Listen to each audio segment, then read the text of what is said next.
अरे योगिता, कितना शर्माओगी यार, तुम्हारा हाथ ही तो पकड़ा है मैंने सिर्फ। हाँ।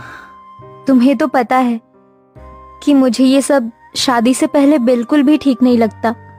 और वैसे भी हम पब्लिक प्लेस में हैं। तुमसे कब से कह रही हूँ कि हमें अपनी फैमिली में एक दूसरे के बारे में बता देना चाहिए। अरे बाबा, मैंने ऑलरेडी तुम्हारे बारे में अपने घर वालों को बता दिया है यार, अब तो बस तुम्हारी बारी है। तुम सच कह रहे हो?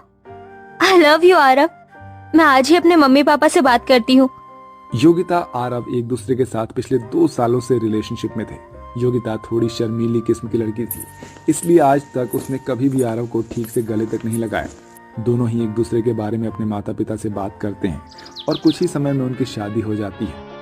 आरव, तेरी चॉइस तो बढ़िया है यार। अगर मैं भी तेरी जगह होता ना, तेरी जैसे जवान होता, तो बिल्कुल योगिता बहू जैसी लड़की से ही शादी करता। अरे जैसे ही क्यों, मैं तो योगिता से ही शादी कर लेता। अपने गृह प्रवेश पर अपने ससुर के मुंह से ऐसी बात सुनकर योगिता को काफी अजीब महसूस होने लगता है, लेकिन वो इस बात पर ज्यादा ध्यान नहीं देती।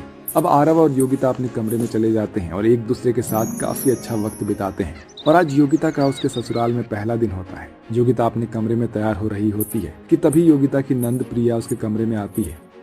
ओ भाभी, इस रेड साड़ी में तो काफी सुंदर लग रही हो। आपको पता है ना कि भैया का फेवरेट कलर रेड है। कहीं वो आपको इस साड़ी में देखकर दोबारा से सुहागरात मनाने के मूड में ना आ जाए। वैसे कैसी रही आपकी फर्स्ट नाइट?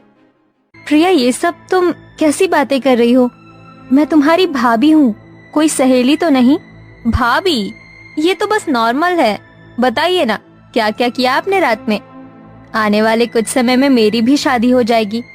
आप क्या अपनी नंद को टिप्स नहीं देंगी? भगवान, ये कैसी ठरकी नंद मिली है मुझे। भला अपनी भाभी से कोई इस तरह बेशर्मी से बात करता है क्या?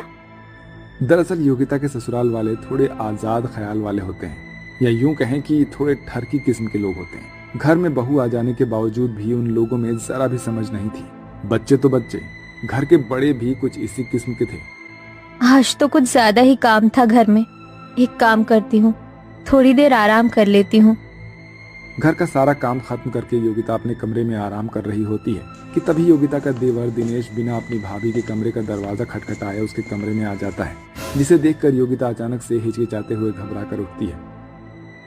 अरे दिनेश, तुम ऐसे अचानक कमरे में कैसे चले आए? तुम्हें दरवाजा खटखटा कर आना चाहिए था ना। भाभी, मैं कोई पराया मर्द थोड़ी ना हूँ, आपका देवर हूँ भाई है? और देवर तो भाई के समान होता है ना। वो तो मैं आपसे कहने आया था कि शाम को मेरे कुछ दोस्त आ रहे हैं, तो आप ना उनके लिए कुछ स्नैक्स वगैरह तैयार कर दीजिएगा।